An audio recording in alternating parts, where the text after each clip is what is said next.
dia, pessoal. Então, eu sou a Amanda, tá? R3 da Gireto Obstetrícia. Hoje eu vou dar uma aula, então, sobre doença hemolítica perinatal. Então, a gente vai começar com um caso clínico, tá? Que é uma paciente do sexo feminino, tá? Das siglas PMO, 27 anos. É uma paciente gesta 6, que tinha um vaginal, 3 cesáreas e um aborto, tá? No último parto dela, ela teve imunização RH, tá? Teve um bebê que foi em acompanhamento aqui, teve doença hemolítica perinatal, tá? Hoje, pra nós, ela chegou aqui no CO com 31 semanas e 5 dias, tá? Uma tipagem sanguínea A negativa e o ponto indireto do início da gestação dela, dessa gestação, era não reagente, né? Sendo que ela teve doença hemolítica perinatal na outra gestação, então não reagente é no mínimo curioso, né? E agora, em maio, ela fez o fumbus indireto de novo e veio 1 para 8, tá? Só que o detalhe é que na gestação anterior dela estava em 1 para 128 e estava uma doença ativa. Isso nos faz pensar o quê? Que agora ela não está tendo, por algum motivo, uma imunização. E qual seria esse motivo mais provável? Que o bebê seja negativo, né? Por isso que ela não está atacando, porque ela tem os anticorpos. Atacou outro bebê. Tá com os anticorpos dela. Se fosse positivo, estava atacando também, né? Por isso que provavelmente tá aí. Esse 1 para 8 pode ser apenas uma cicatriz, tá? As sorologias ali não reagente toximune, um pré-natal com 2 consultas normotensa, tá? Um diagnóstico de MG, controle com dieta por uma glicemia de jejum do início ali alterado, tá? Uma pré-eclâmpsia interrogada que pediram uma relação para ela por um pico, que ela chegou com dor, né? Mas ela nunca fez nenhum pico pressórico, inclusive muito pelo contrário, a pressão dela sempre foi muito baixa, tá? Aí veio essa relação positiva, mas a gente resolveu desconsiderar, tá? Na verdade deixou interrogado, mas a gente desconsiderar. Tabagista em atividade, tinha internado por uma pielo em março de 2022, foi prescrito nitrofurantoína, não usou, tá? Negava etilismo, as vacinas não fez nenhuma, apesar das orientações. A única que ela fez foi da influenza, o resto ela não fez nada, e estava usando o sulfato ferroso. Os exames de imagem que ela tinha, então, era o morfo de primeiro, tá? Sem nenhuma alteração, e um último ultrassom obstétrico do dia 23 de maio, tá? Cefálico, com peso normal, ILA adequado, PBF e PHF normais, tá? Aqui os exames laboratoriais que ela tinha trazido, que a glicose de jejum era de 95, que foi quando foi feito o diagnóstico de MG. A relação, tá? Aquela que eu comentei, que tinha vindo esse diagnóstico interrogado de pré-eclâmpsia. E os laboratoriais últimos, tá? De 21 de maio, que tinha esse ponto indireto de 1 para 8 que a gente mencionou, e as rotinas de pré-eclâmpsia todas sem alterações. Ela chegou no HAR, então, tá? No dia 8/6, com umidade sinal de 31/5, depois alta do USM, no dia 24/5. Ela teve que ela internou porque ela teve uma síncope no supermercado, ele ficou em avaliação, tá? Ela disse que estava bem, assintomática, tinha algumas contrações, um pouco de dor lombar, estava controlando o DMG só com dieta, mas não trouxe nenhum controle nem de pressão, nem de HGT, tá? Ela foi encaminhada para o CO, porque ela é uma paciente bem negligente, tá? Quanto ao pré-natal. Ela foi encaminhada para o CO para internação para controle pressórico, glicêmico e para avaliar a necessidade de realizar um Doppler da CM por causa desse fumbus indireto de 1 para 8, tá? No exame físico, a pressão estava normal, tá? O HGT também estava bom, o BCF bom e o toque império sem nenhuma contração no momento. A impressão, então, ficou uma gestação de terceiro trimestre, DMG com controle com dieta, com controle que a gente não sabia se era bom ou ruim. Essa relação PC alterada, mas que a paciente tinha se mantido hipotensa, não tinha nenhuma alteração pressórica, não estava usando nenhum tratamento medicamentoso e foi, então, discutido com a preceptoria e desconsiderado diagnóstico de PE, sendo orientado a solicitar uma nova relação para vir negativa para acabar com essa história de PE interrogada, tá? E um fumbus indireto, então, de 1 para 8, sendo que na gestação anterior de 2021 era 1 para 128, tá?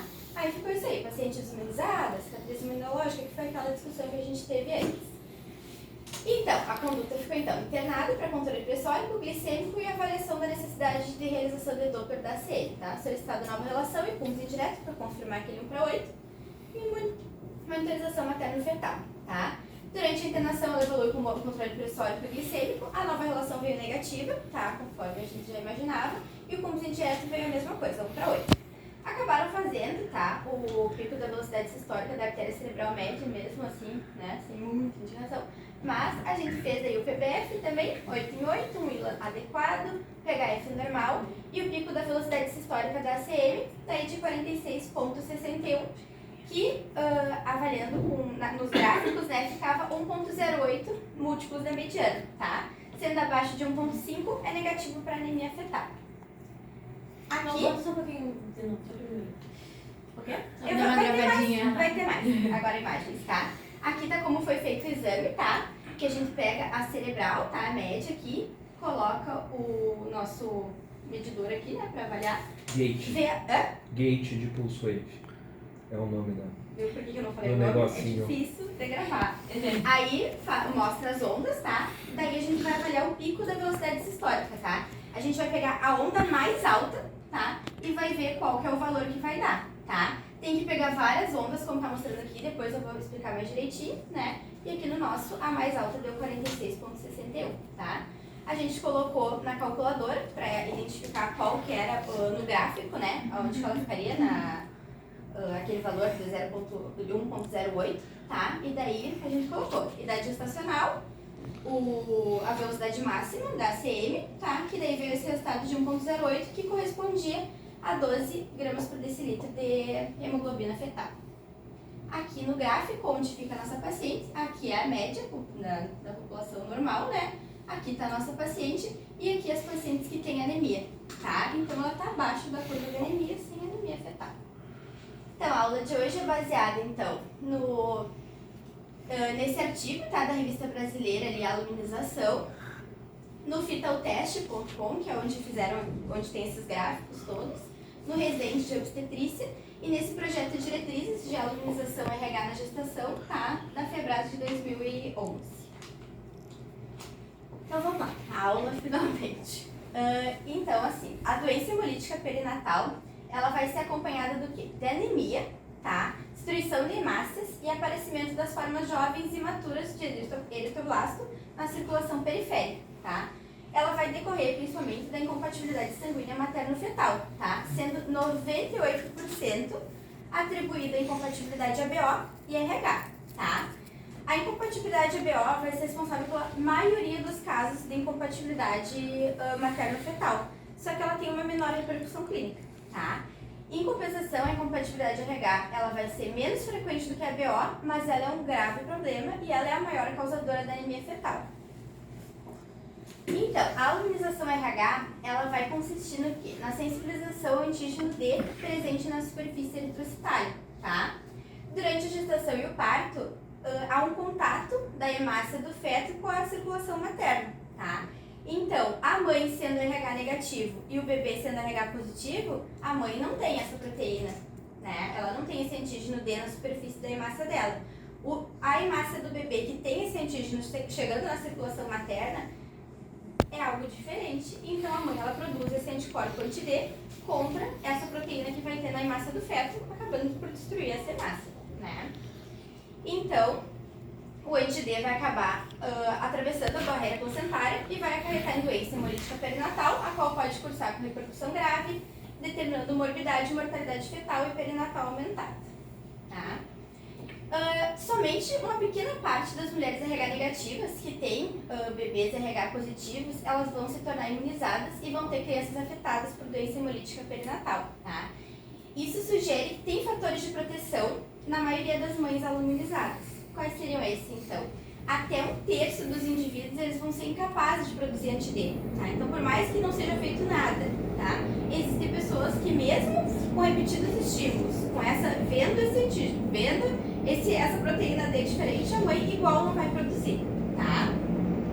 E ainda existe um grau de proteção conferido pela incompatibilidade ABO entre mães suscetíveis e recém-nascidos, ou seja, além de ter incompatibilidade RH, da mãe ser negativo, o bebê positivo, ainda a mãe ser O e o bebê ser A ou B, né? Se isso tiver em conjunto, né, a gente geralmente pensaria, nossa, 2 incompatibilidades vai ser pior para o bebê, mas bem pelo contrário, porque acaba que a incompatibilidade ABO, ela se sobrepõe à incompatibilidade RH, né, protegendo da incompatibilidade RH. Acaba produzindo os anticorpos anti-A e anti-B e menos anticorpos anti-D, tá?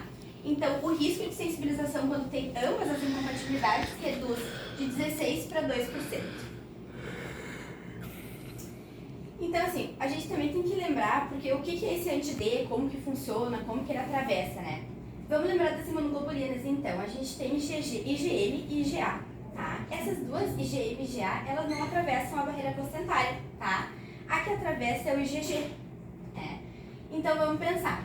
A produção de anti-D pela parte materna, ela vai ser inicialmente por um IgM, né?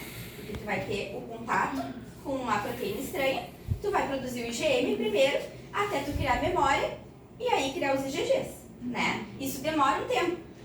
A IgM, então, ela vai ser de curta duração e não vai atravessar a barreira placentária, tá? Então, a memória do linfócito B, que vai esperar uma nova exposição antigênica, que daí sim vai começar a produzir os IgGs para novo ataque, geralmente vai acontecer quando? Mais posteriormente. Por isso que a primeira gestação, geralmente, ela não é afetada, porque na primeira gestação vai estar produzindo genes e vai estar criando essa sensibilidade. Na próxima, já vai ter o IgG bem constituído e vai daí atacar, tá? Cerca de 50% das mulheres sensibilizam-se na primeira gravidez e 1/3 daí na segunda gestação, tá? Em 20% dos casos, isso aí pode ocorrer após as 28 semanas, sendo que desses 20% que acontecem depois das 28 semanas, 80% é no pós-parto, tá? O que aconteceria então no bebê com esses anticorpos passando, tá? Eles vão se ligar à proteína da hemácia do feto e vão fagocitar ela, destruir, tá? Isso vai gerar bilirrubina, né? E isso que caracteriza a hemólise. As formas clínicas daí no bebê vai ser ictérica, anêmica e hidrópica, tá? Que vai decorrer desse processo de destruição e formação das hemácias. Vou falar muito do bebê. Então, assim, diagnóstico clínico. O diagnóstico, claro, da incompatibilidade da imunização RH não vai ser clínico, mas existem certos dados que nos fazem suspeitar, né, de uma incompatibilidade RH. Como eu falei, raramente numa primeira gestação a gente vai pensar que vai dar uma incompatibilidade RH, porque é improvável, tá? A não ser que tenha acontecido uma hemotransfusão, tá? Por isso que quando a paciente chega para nós na primeira consulta, teoricamente, não vai acontecer uma imunização RH. Mas tu tem que perguntar, já teve alguma transfusão?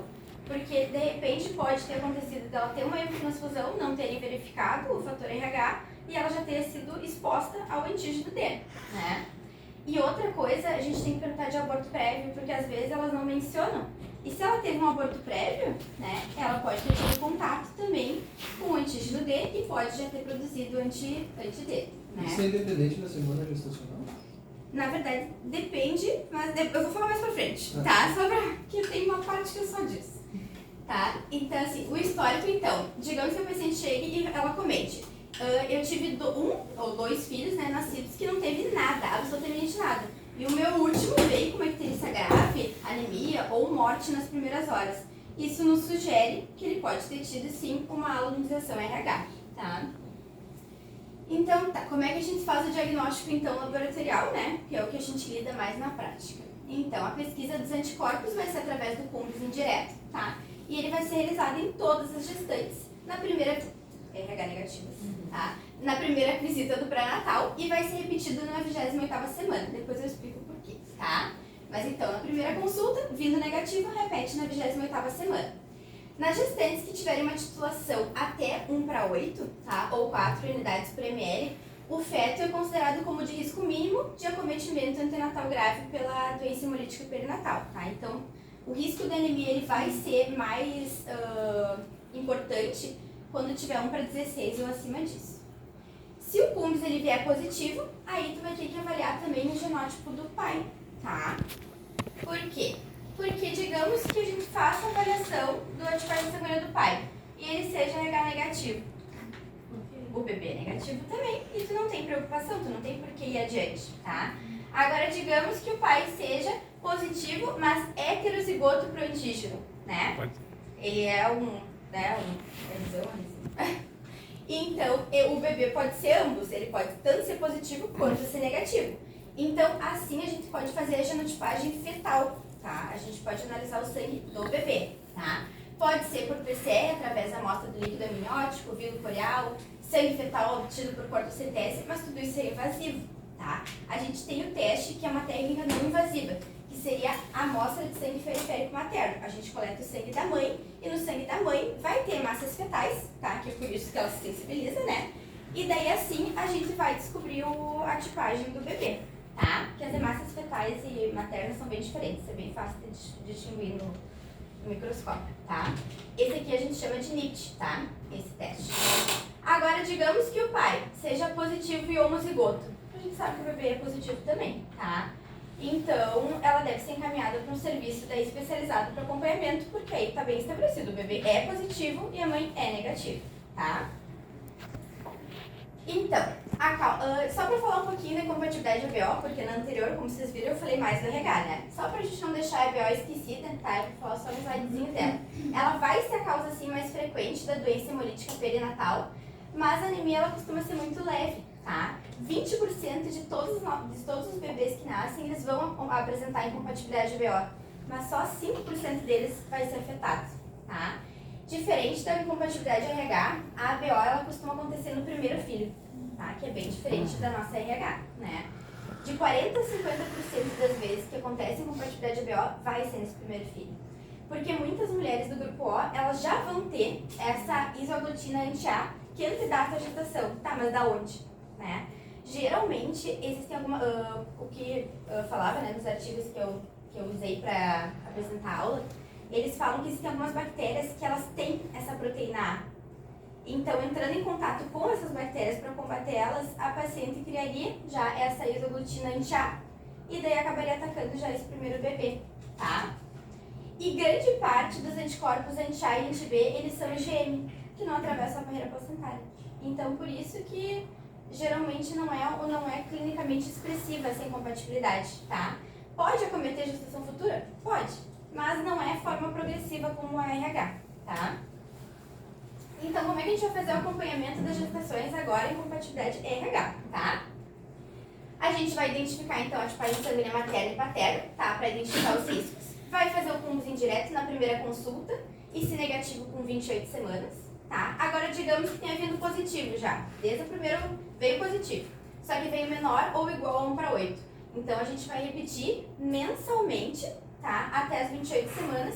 E daí eles comentam que pode ser feito depois das 21 semanas a cada 2 semanas, né? Para ver se a titulação vai aumentar ou vai se manter, mantendo os riscos baixos, né, para o bebê. E a gente vai determinar também o RH fetal, né? Como eu falei, se não for possível determinar pela tipagem sanguínea da mãe ou do pai, e se a gente não souber quem é o pai, tem essa questãozinha aí também, né? Aí a gente pode fazer o NIPT, tá? Como tu tinha perguntado, aqui já tem uma préviazinha. O NIPT, que é esse exame da tipagem sanguínea fetal, tá? Ele pode ser feito já a partir de 9 semanas, porque já tem hemácia suficiente fetal na circulação materna a ponto de tu conseguir identificar, tá? E o Doppler, então, né? Que a gente tanto falou da ACM, da avaliação da FCM. Então, a avaliação da anemia fetal, tá? Depois que a gente identifica que o cúmulo veio alterado mesmo, veio acima de 1/16, e que tem risco de anemia fetal, então vamos fazer o Doppler. A gente vai considerar, então, valores de velocidade sistólica máximas acima de 1,5 múltiplos da mediana, né? Daí esses sim são os bebês que têm indicativos de anemia fetal. As medidas da ACM podem ser iniciadas a partir das 18 semanas, tá? Se a paciente teve um cúmulo alterado lá do início da gestação, acima de 1/16, a partir das 18 semanas já pode começar esse rastreio e repetidos em intervalos de 1 a 2 semanas, tá? Existe uma relação entre a velocidade sistólica máxima e o grau de anemia fetal, tá? A velocidade sistólica máxima acima de 1,5 múltiplos da mediana sugere uma anemia grave ou moderada, né, que pode corresponder a uma hemoglobina de 7 a 12, né, dependendo de quão acima for. Só para explicar o porquê que a gente mede essa velocidade máxima, tá? É porque, assim, quanto menos hemoglobina tiver dentro do sangue, mais rápido ele vai correr, né? Então, por isso que a gente faz aquele gráfico. Existe o normal, né, com um nível de hemácias normal, como que o sangue corre. Quanto menos hemácias, mais rápido ele vai correr, por isso que vai ser um pouco maior a velocidade, tá? E é por isso que a gente mede assim. Aí aqui tá. Esse aqui é o gráfico da nossa paciente, tá? Mas só pra mostrar. Então aqui tá o normal, né? Aqui tá 1,5, que é o que a gente considera, né? Pra gente poder dizer que tem anemia fetal. E daí eu só queria explicar um pouquinho essa partezinha aqui, ó, que é 1,69. Quando a paciente já teve uma transfusão sanguínea pro feto, tá? Aí a gente tem que mudar o parâmetro de avaliação. Não vai mais ser 1,5, tá? Vai ser 1,69. Por quê? Porque quando a gente transfunde pro bebê, o que a gente dá de hemácias para ele é hemácia adulta, né? Não é hemácia fetal. Claro, toda uma preparação que depois eu vou falar pra frente. Mas a hemácia adulta, e a hemácia adulta em relação à hemácia fetal é muito menor. Então ela corre mais rápido. Mas não que tenha menos hemoglobina, mas é por ela ser menor. Então a velocidade aumenta, mas não por não ter hemoglobina, mas pelo tamanho dela, tá? Então por isso que quando tem transfusão, aumenta um pouquinho a nossa linha de risco de anemia, tá? Então, como é que a gente mede a velocidade máxima da CM? O feto ele tem que ficar um período de descanso por pelo menos 2 minutos, tá? O polígono de Williams deve ser revelado com o Doppler, né? Tem que ter um alargamento da imagem da CM, que tem que ser feito para que a CM seja totalmente visível e que ela ocupe 50% da tela. A janela do Doppler ela tem que ter 1 milímetro de largura, deve estar localizada perto da origem da CM, na carótida interna, de tal forma que o ângulo entre a direção do sangue e o feixe do coração seja mais próximo possível de zero. No caso, o vaso está aqui e a gente tem que ver a velocidade que ele está vindo para nós. Então, tu tem que colocar o teu transdutor aqui, né, em 0 graus, direto. Não pode ser em 90 graus, porque senão tu vai ter uma alteração muito grande dessa velocidade, tu não vai conseguir estabelecer bem. E o cálculo é feito pelo cosseno, que daí o cosseno de 0 seria 1, né, que daí seria o mais próximo da realidade. Então, é tolerado, tá, angulações de 20 para menos, tá, 20 até 0. Então, a gente vai analisar entre 15 e 30 ondas com forma semelhante que vão ser observadas e a onda mais alta é a que vai ser medida, tá? Esse procedimento ele deve ser realizado pelo menos 3 vezes, tá? Pra gente confirmar. Aqui tá o exame da nossa paciente, só pra vocês verem isso que a gente colocou em prática, né? Então, a gente identificou a CM, deu um zoom, né? Pra ela ocupar realmente uma boa parte da nossa tela. O avaliador, que eu esqueci o nome de novo. Gate tá? de pulso. O gate de pulso, a gente tem que deixar em 1 milímetro para ele caber só dentro do vaso, tá? E aqui as ondas que a gente vai analisar, tá? E daí, como eu falei, pelo menos 3 testes, né? Que eu só botei 2, porque senão a imagem fica muito pequena, tá? E a gente analisa só a mais alta, tá? Aquela ali deu 44, essa aqui 46. A gente pega essa. Se o nenê se mexe, tem que caçar de novo. Em geral, daí as ondas não vão ficar bonitinhas assim. Sim. Vai dar. Ele tem que estar parado pelo menos 2 minutos, né? É porque se ele se mexer, tu vai perder, né? Porque tu tá bem paradinho em cima do vaso, se ele se mexe, tu perdeu. Daí tu vai ter que fazer de novo. Deve ser difícil. Deve ser. Aí, então, a interpretação. Se não for realizada transfusão intrauterina, então, a velocidade máxima vai ser acima de 1.5 para a gente considerar anemia, tá? Se vier acima de 1.5, aí seria necessário praticar uma cordocentese diagnóstica, seguida de transfusão fetal intrauterina. Se já foram realizadas transfusões intrauterinas anteriores, como eu falei, a gente vai fazer a velocidade máxima, mas daí o nosso parâmetro vai mudar para aquele 1.68, tá? Em caso de existência já, tu fez o ultrassom, já identificou que o feto é hidrópico, tá? Então tu nem precisa fazer o pico da velocidade, tu tá vendo que ele está sendo afetado e que ele está com sim anemia, que ele está sendo afetado. Então tu já vai partir direto para a cordocentese e direto para uma transfusão sanguínea intrauterina, tá? Esse aqui é aquela calculadora que eu mostrei, tá? Que eles tinham feito o cálculo, que a gente usa a idade gestacional, o número de transfusão intrauterina que ela fez prévia, a velocidade que deu da nossa CM, tá? E daí vai dar o múltiplo da mediana, o grau de anemia, que essa é anemia leve grave, né? E a estimativa da concentração de hemoglobina. Só para mostrar o da nossa paciente, tá? Que daí a gente colocou os dados, veio 1.08, sem anemia, tá? E uma estimativa de concentração de hemoglobina de 12, tá?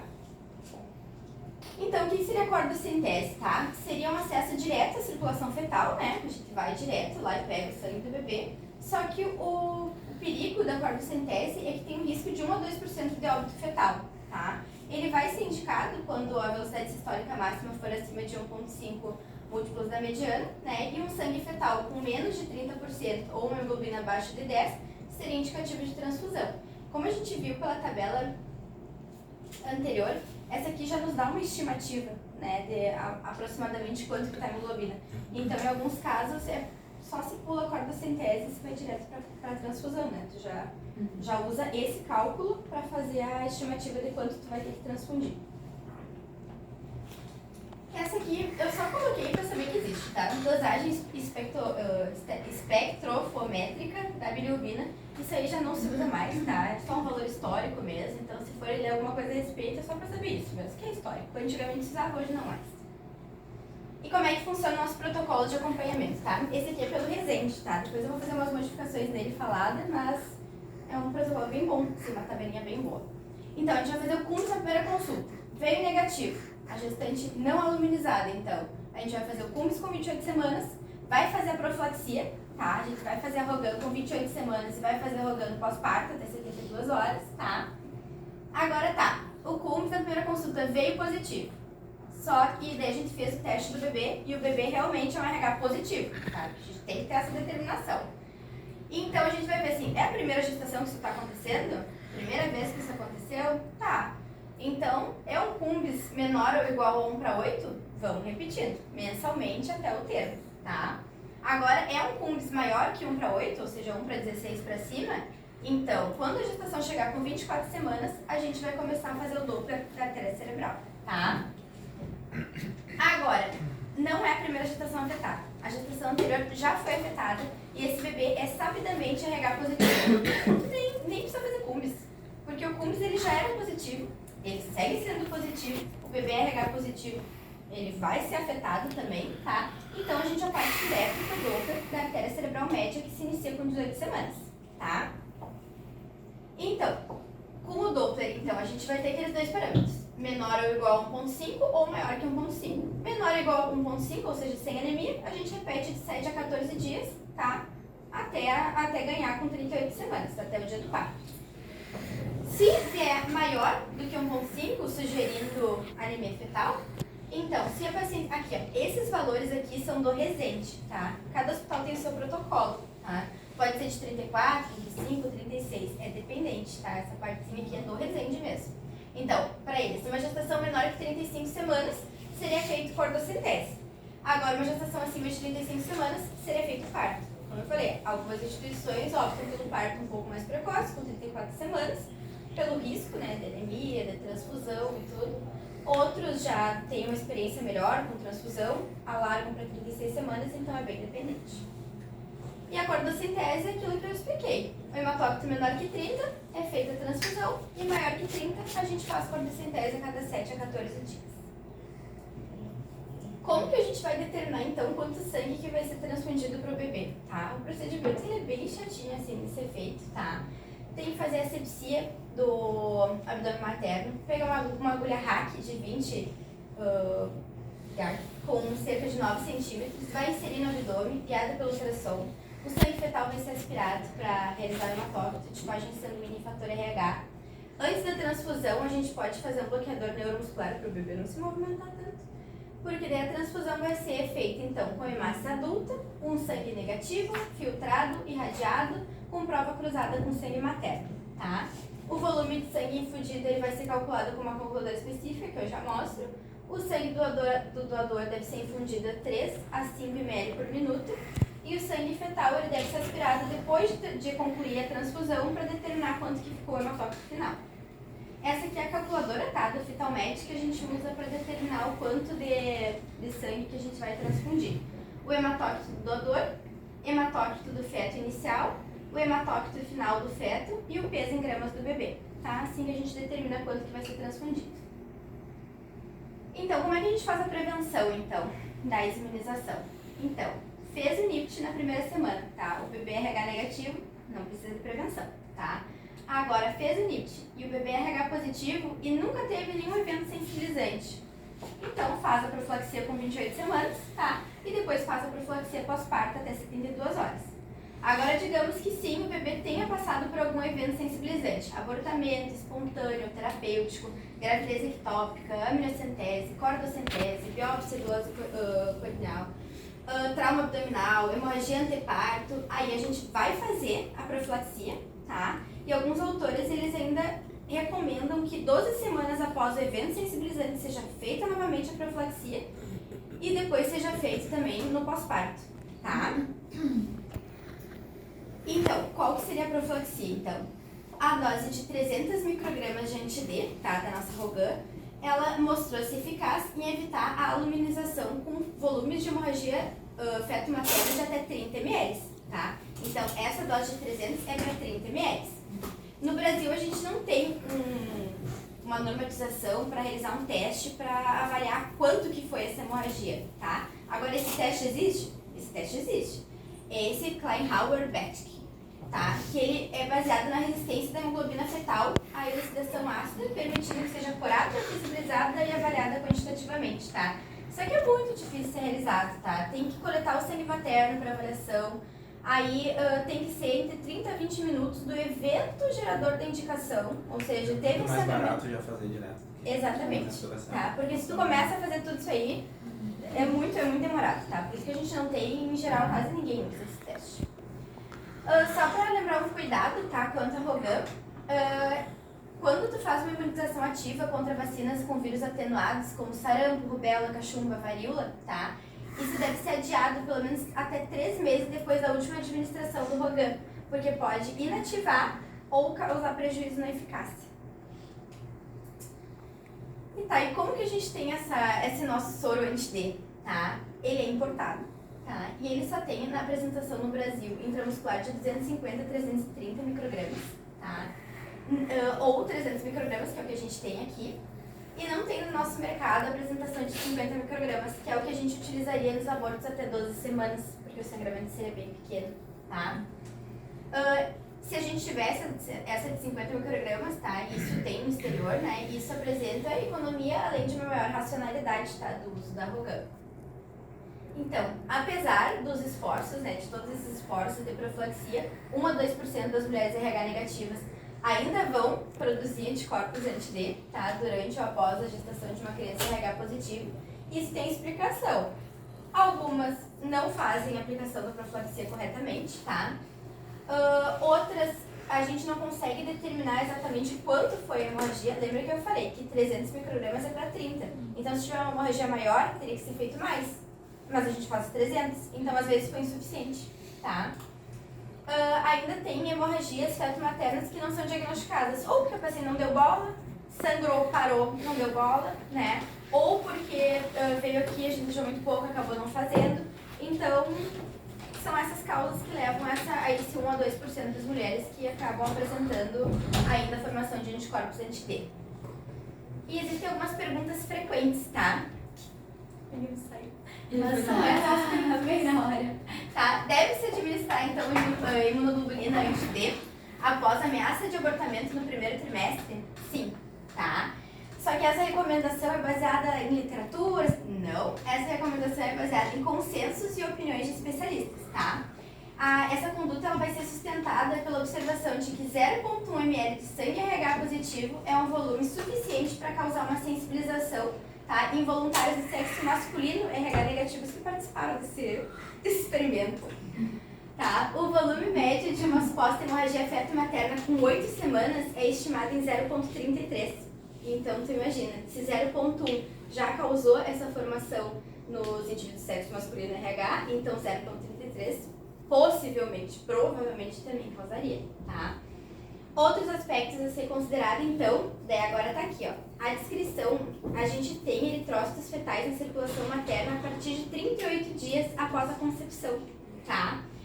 E também existe a demonstração de que ocorre hemorragia feto-materna em ameaça de abortamento já a partir da 7ª semana, tá? Então, a partir da 7ª semana já teria a indicação de fazer a profilaxia, né? Porque existe o risco de fazer a imunização, sim. Então, deve-se administrar imunoglobulina anti-D após abortamento no primeiro trimestre, se na ameaça tem, né? No abortamento, sim, também tem, tá? Para todos os casos de abortamento com intervenção cirúrgica, independente da idade gestacional, e com o mesmo grau de evidência para os abortamentos completos após as 12 semanas, tá? Para os abortamentos espontâneos completos abaixo de 12 semanas, tá? Aí a recomendação vai ser a favor da administração, mas daí seria baseado em consenso e opiniões de especialistas, daí também não tem grandes estudos. E a gente tem que administrar imunoglobulina anti-D, então, de rotina na 28ª semana de gestação? Sim, também, tá? A administração, então, da imunoglobulina anti-D... Eu tô só esperando a tua pra ver. A gente não fala? Não. A administração, então, da imunoglobulina anti-D nas gestantes RH negativas não sensibilizadas na 28ª semana ou em 28ª e a 34ª semana, porque às vezes a paciente, né, esquece, demora para chegar para tratar, dá para fazer também entre esse período. Reduz o risco de ocorrência de uma aluminização RH, tá? Durante o primeiro trimestre, 3% das gestantes apresentam quantidade suficiente para a detecção de sangue fetal, tá? Na circulação sanguínea, passando para 12% no segundo trimestre, 45% no terceiro trimestre e até o nascimento, 50% das pacientes vão ter hemácias fetais detectáveis na circulação, tá? Então, é bastante, realmente. O risco da ocorrência de aluminização RH durante ou imediatamente após a primeira gestação encontra-se em torno de 1%, tá? Fazendo essa imunoglobulina anti-D com 28 semanas, reduz o risco para 0,2%. Então, tem indicação e tem benefício, tá? No caso da emoção, então, teve o parto, passou 72 horas e esquecemos. O que fazemos? A gente teria que fazer a imunoglobulina, o que a gente faz, tá? Então, assim, ó, o ideal, claro, é assim. Teve o parto, descobriu a tipagem sanguínea do bebê, né? É positivo, já faz, tá? Identificou isso aí, já faz, o quanto antes, nas 72 horas, melhor. Mas digamos que não fizemos até 72 horas. Ainda tem benefício, tá? Comprovado, de administrar até as 13 dias após o parto, tá? Tá, e passou de 13 dias. Já teve aqui no CIOP, depois de 13 dias. Aí vale a pena administrar. Aí assim, vale a pena administrar até o 28º dia, mas aí também é uma opinião baseada em consensos e opiniões de especialistas, tá? Então, depois da profilaxia, a gente segue avaliando o CUMS? Fizemos, né? A nossa profilaxia com as 28 semanas, pedimos o CUMS depois? Não, tá? Por quê? Porque depois de a gente fazer a profilaxia, os títulos de anti-D, eles não devem ser solicitados com um intervalo menor do que 6 semanas. Aí por que disso? Porque a imunoglobulina, ela pode ser detectada no sangue ainda por período que varia de 6 a 12 semanas e não tem como diferenciar o anticorpo da imunoglobulina que a gente aplicou. E daí não tem como saber se é resposta imune materna ou se é exógeno. Então, tu fez a profilaxia, tu perde o parâmetro do CUMS, tá?